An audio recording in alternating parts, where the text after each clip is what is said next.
मेरी जिंदगी है तू ड्रामे की अगली किस्त में आप देखेंगे। कामयार ने आर्या से वादा किया है अपनी सारी खामियों को खत्म करके एक अच्छा इंसान बन जाऊंगा जो बिल्कुल आर्या के मियार के मुताबिक पूरा उतरूंगा। इसके लिए वो अब सारी कोशिशें तेज कर देता है आर्या को यकीन दिलाने के लिए। कामयार आर्या को कॉल करता है, कहता है शुरुआत कर रहा हूँ अपनी बिगड़ी हुई बातों की, तुम देखना कुछ ही वक्त के अंदर मैं सब कुछ ठीक कर दूंगा। आर्या जवाब में कहती है तुम जब सब कुछ ठीक करोगे तब देखूंगी। वो फोन बंद कर देती है।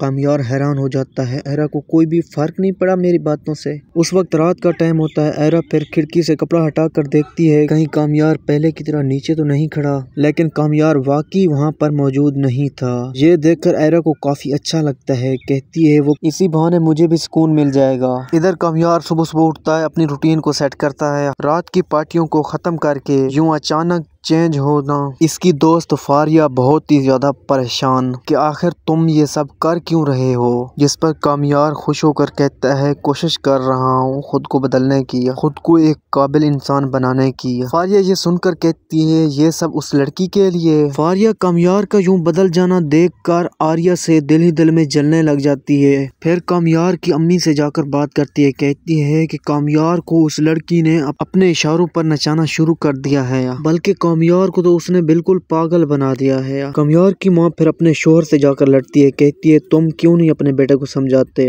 जिस पर वो जवाब में कहते हैं गलती उस लड़की की हो ना हो कामयार की जरूर होगी। अपने शोहर को ताना देती है इनके माजी का कि लड़की के पीछे इंसान बहुत कुछ बर्बाद कर देता है। खैर जब शोहर इनका साथ देने को तैयार नहीं है फिर उस लड़की के साथ फारिया के घर पहुँच जाती है। आर्या को उसके घर वालों के सामने जलील करने के लिए नादिर इन दोनों औरतों को रोकता रहा और आखिर आप लोग हैं कौन, मैं तो जानता नहीं आपको, इस तरह आप हमारे घर में जबरदस्ती दाखिल नहीं हो सकते। लेकिन फारिया तो एकदम चालाक और घटिया औरत है। दौलत के नशे में उसने जबरदस्ती घर में घुसकर आर्या को बहुत सारी बातें सुनाती है, यहाँ तक कि आर्या के माँ बाप को भी नहीं छोड़ती, इन्हें भी खूब जलील करती है। कामयार की माँ कहती है अच्छी तरह मैं जानती हूँ तुम जैसी लड़की को अमीर लड़कों को फंसा कर अपना स्टेटस चेंज करने के लिए ये सारे हरबे हैं। और ये सब कुछ सुनने के बाद आर्या के वालिद बहुत ही ज्यादा परेशान हो जाते हैं। उन्हें लगता है शायद आर्या कुछ इनसे छुपा रही है। अगर ऐसी बात ना होती तो उन लड़के के घर वालों की हिम्मत ना होती यहाँ हंगामा करने की। आर्या का बाप आर्या को कहता है अगर तुम्हें लगता है तुम उस लड़के के साथ उस रास्ते पर चलना चाहती हो और तुम्हारा मुस्तकबिल उसी लड़के के साथ है तो कम से कम साफ साफ बता दो मुझे। आर्या बहुत ही ज्यादा परेशान हो जाती है, आंखों में आंसू जारी हो जाते हैं। बाप की नजरों से वो नहीं गिर सकती, इसलिए इनकार करती है अपने बाप के सामने कि मेरा उस लड़के से कोई ताल्लुक नहीं है,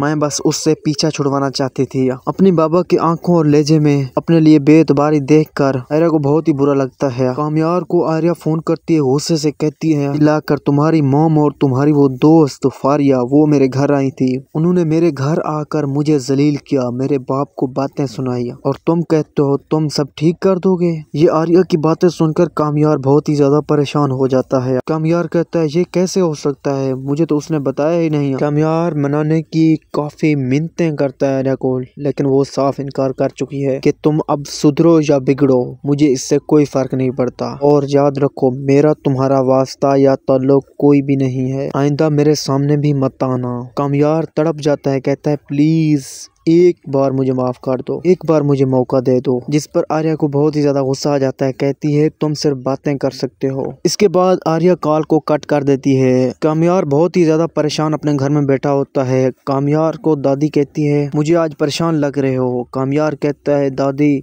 आज उस लड़की ने साफ इनकार कर दिया है। दादी कहती है ऐसा कैसे हो सकता है, मैंने उस लड़की से खुद बात की थी तो वो ऐसा नहीं कर सकते। कामयार कहता है मेरी माँ ने सब कुछ बिगाड़ा है, उस फारिया के साथ उसके घर चली गई थी, तो अब यहाँ से मेरी जिंदगी है तू ड्रामा बहुत ही ज्यादा इंटरेस्टिंग हो चुका है। फिर उसके बाद दादी कामयार को कहती है बस इतनी सी बात, टेंशन ना लो ये सब कुछ ठीक हो जाएगा। तो मजीद नेक्स्ट एपिसोड की आपको न्यू वीडियो में इन्फॉर्मेशन देंगे। अपना बहुत सारा ख्याल रखें, मिलते हैं एक न्यू वीडियो के साथ। अल्लाह हाफिज।